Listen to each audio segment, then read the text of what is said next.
सदा लागि। दुःख जति सुकै भए पनि शान्ति पाए तिम्रो प्रेमले। येशू कति गहिरो छ तिम्रो प्रेम, मलाई अपनायो,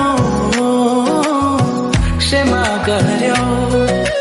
येशू तिम्रो महिमा हरेक सासमा, मलाई बाटो देखाऊ तिम्रो ज्योतिबाट। तिम्रो महिमा कहिल्यै नघटोस्। येशू तिमीले मेरो जीवन परिवर्तन गर्यो।